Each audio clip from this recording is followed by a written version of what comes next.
Hello everyone, सभी मित्रों को मेरा नमस्ते, सत श्री अकाल, आदाब और जय श्री राम। मित्रों, आज के इस वीडियो में हम ई रूपी क्या है, सरकार को इसके लाने की क्या वजह रही है और ई रूपी और डिजिटल रूपी में क्या अंतर है, इसको विस्तार पूर्वक जानेंगे।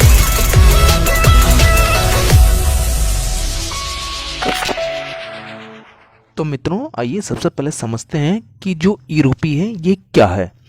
जो ई रूपी है वो करेंसी का डिजिटल रूप है जो ब्लॉकचेन टेक्नोलॉजी पर आधारित है। ये दो तरह की होती है। पहली है सीबीडीसी होलसेल और दूसरी है सीबीडीसी रिटेल। सीबीडीसी का मैं अर्थ आपको बता दूं, जो सीबीडीसी होता है वो central bank digital currency wholesale के रूप में, और इसकी वैल्यू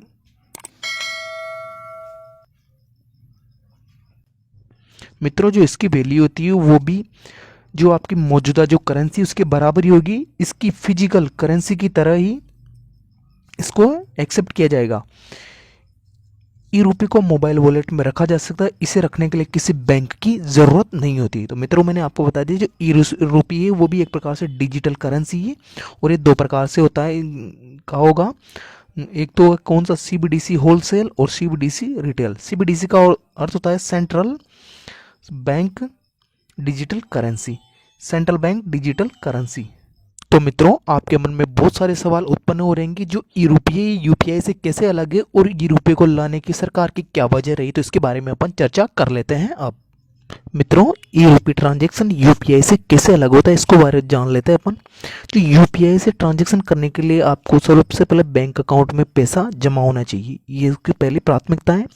इसके लिए या तो हमें खुद फिजिकल करेंसी को अकाउंट में डिपॉजिट करना होगा या फिर कहीं से बैंक अकाउंट में पैसे ट्रांसफर करवाने होंगे। इसका मतलब है कि आप किसी न किसी प्रकार से आपको फिजिकल करेंसी को अकाउंट में डिपॉजिट तो करना ही होगा।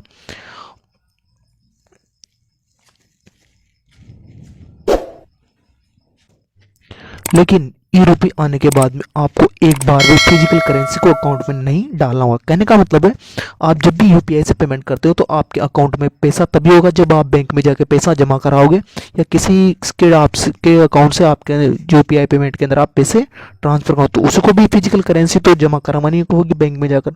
लेकिन ई रूपी आने के बाद में आपको कोई भी फिजिकल करेंसी जमा कराने की अकाउंट में ज़रूरत नहीं पड़ेगी। तो ये हो जाएगा आपका ई रूपी। कैसे अलग हो जाएगा, किससे, यूपीआई से। तो ये हो जाएगा ई रूपी यूपीआई से अलग हो जाएगा। ई रूपी ट्रांजैक्शन में बैंक अकाउंट की जरूरत नहीं होगी। आरबीआई किसी फिजिकल करेंसी की जगह सीधे आपके डिजिटल वॉलेट में पैसा ट्रांसफर करेगा। इसका मतलब है कि आप जिस तरह से अपने पॉकेट में नोट रखते हैं उसी जगह में वॉलेट में आप ई रूपी रखेंगे।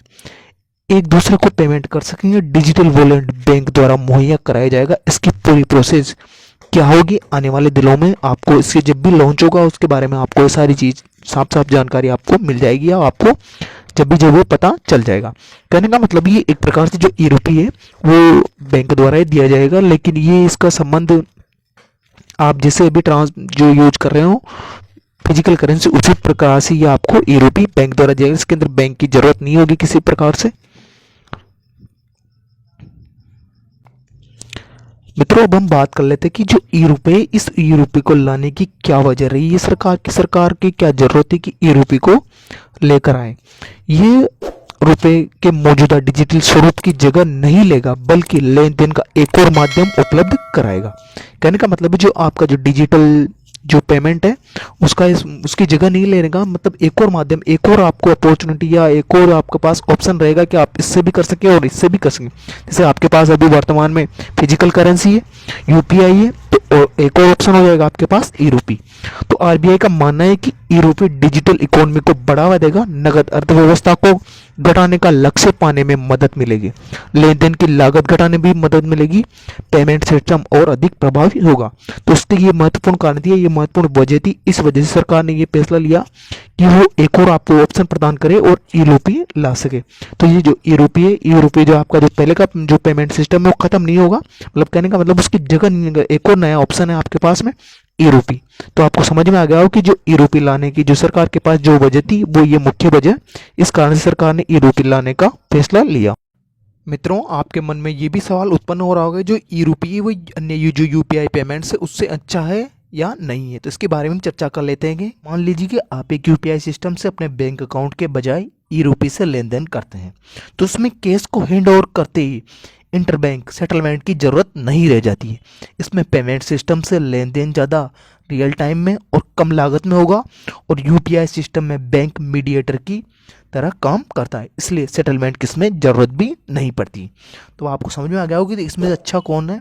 तो एक तरह से अच्छा क्या है, ई रुपये अच्छा है इसके अंदर से।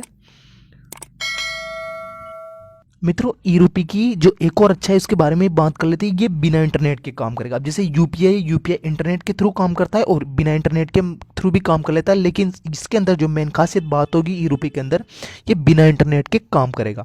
तो ई रुपये बिना इंटरनेट के काम करेगा। इसके अलावा डिजिटल करेंसी आने से सरकार के साथ आम लोगों और बिजनेस के लेन देन में की लागत कम हो जाएगी। जैसे आपको मैं उदाहरण से बता दूं, यूएई में एक वर्कर को सैलरी का 50% हिस्सा डिजिटल मनी के रूप में मिलता है। इससे ये लोग अन्य देशों में मौजूदा अपने रिश्तेदारों को आसानी से बिना शुल्क दिए पैसे भेज सकते हैं। तो ये हो गया इसका एक और फायदा। सरकार के द्वारा ई रुपये को मार्केट में लाने का एक और उद्देश्य था या एक और पर्पस था, एक और क्या कारण था, वो कारण मैं आपको बता देता हूँ। 100 का नोट छापने में जो एक नोट है, सरकार को 100 रुपये का नोट छापने में उनके अंदर 15 से 17 रुपये का खर्च आ जाता है सरकार को।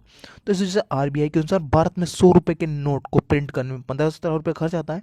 तो एक करेंसी या नोट अधिकतम 4 साल तक चलता है।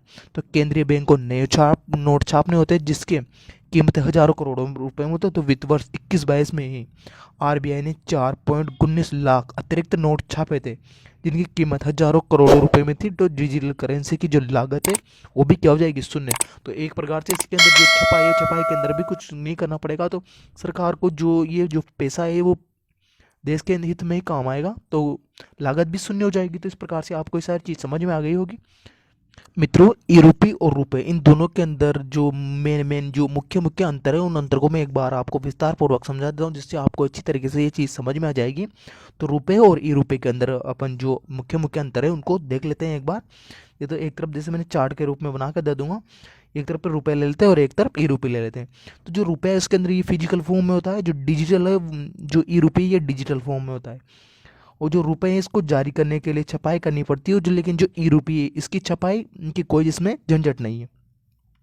100 रुपये का नोट छापने में सरकार को 15-17 रुपये का खर्च आता है, लेकिन ई रुपये इसकी छपाई की तुलना में बहुत कम है। मतलब कहने का मतलब खर्च तो आएगा लेकिन बहुत कम आएगा छपाई की तुलना में खर्च। जो रुपए है उसके अंदर फटने या खराब होने की संभावना होती है, लेकिन जो ई रुपये इसके में फटने या खराब होने की संभावना बिल्कुल या नाम मात्र भी नहीं है। जो रुपया है उसके चोरी होने का खतरा है, जबकि जो ई रुपये उसमें चोरी होने का खतरा बिल्कुल भी नहीं है। नोट के नकली होने का डर है, लेकिन जो ई रुपये इसके नकली होने का कोई भी डर नहीं है। तो आशा करता हूँ ये आपको ये जो मुख्य अंतर है ये आसानी से आपको समझ में आ गए होंगे। मित्रों, इसी तरह के इंटरेस्टिंग वीडियो देखते रहने के लिए जुड़े रहिए हमारे चैनल से। Thanks for watching.